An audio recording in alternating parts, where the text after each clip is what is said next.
Salut à tous et bienvenue dans Animation pour enfants. Aujourd'hui, je vais ouvrir ma boîte à secrets pour vous raconter une histoire vraiment extraordinaire. Une histoire qui va nous faire voyager dans le temps.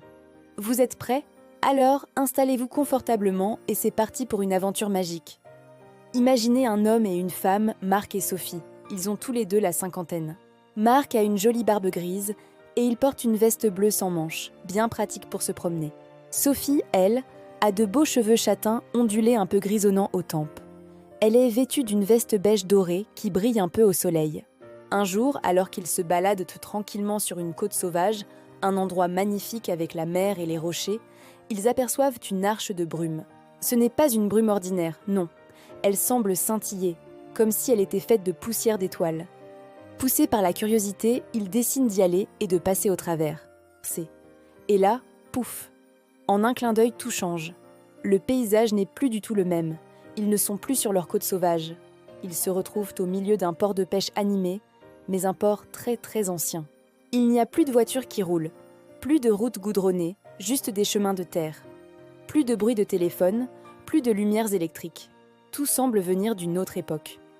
Marc regarde son poignet. Sa montre connectée, celle qui lui donnait l'heure et comptait ses pas, est complètement éteinte. L'écran est noir. Rien ne fonctionne. À côté de lui, Sophie regarde l'horizon avec de grands yeux émerveillés. Dans le port, il n'y a pas de bateau à moteur, mais d'immenses et magnifiques voiliers en bois, avec de hautes voiles blanches qui flottent au vent. Ils comprennent alors l'incroyable vérité. Ils ont voyagé dans le temps et se retrouvent perdus au XVIIe siècle. Les premières semaines sont très difficiles pour Marc et Sophie. Ils sont habitués au confort de leur vie moderne. Le matin, ils n'ont plus de grille-pain pour leurs tartines, ni de cafetière électrique. Le soir, pas de télévision pour se détendre, ni de lumière pour lire facilement. L'eau chaude qui coule du robinet, le chauffage central en hiver, toutes ces choses qui leur paraissaient si normales leur manquent terriblement. Ils doivent s'adapter à un monde complètement différent. Un monde plus simple, mais aussi beaucoup plus rude.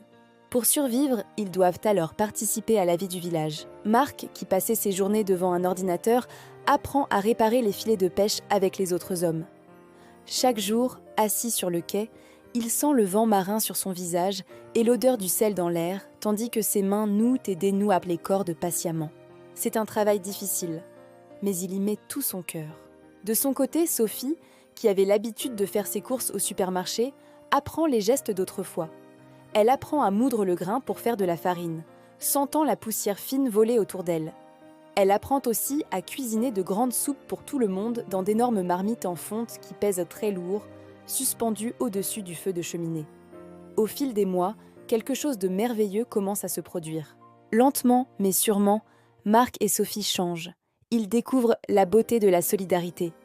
Dans ce village, tout le monde s'entraide.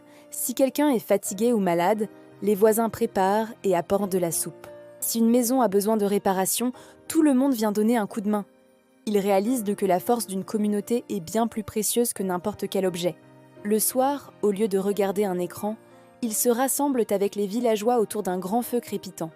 Il n'y a aucune distraction, pas de téléphone qui sonne, pas de notification. Juste la chaleur des flammes, le ciel étoilé au-dessus de leur tête et les histoires que les anciens racontent. Ils apprennent à vraiment écouter les autres, à partager leurs pensées, leurs joies et leurs peines. Ils découvrent le plaisir simple d'être ensemble. Dans cette nouvelle vie, ils apprennent aussi une leçon très importante, la patience. Ils comprennent que la patience est comme une petite graine que l'on plante. Il faut l'arroser chaque jour, lui donner du soleil et attendre.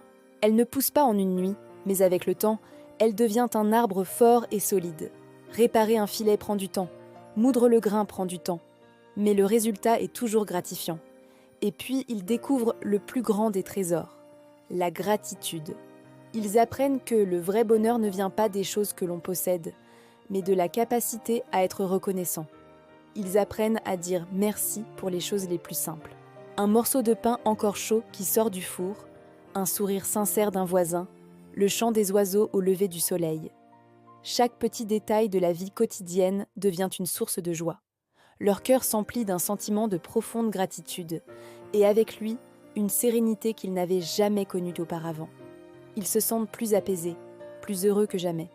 Un an passe, une année entière à vivre comme au XVIIe siècle.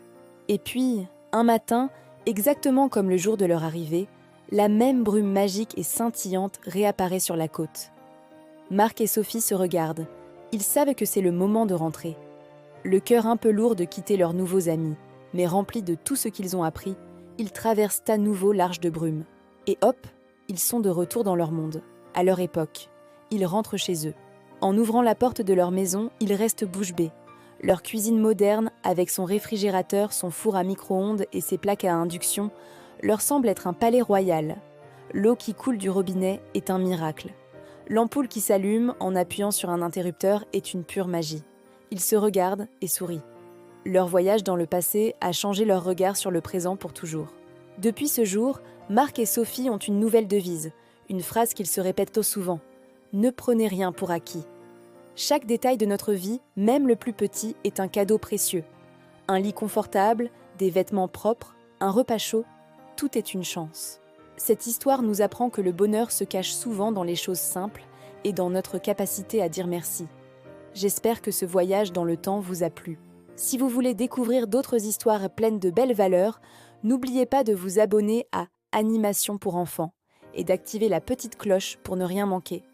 Et si cette histoire vous a plu, n'hésitez pas à aller voir un autre conte partageant des valeurs comme celui de Lumi et le secret du fil de soie. Merci de m'avoir écouté et à très vite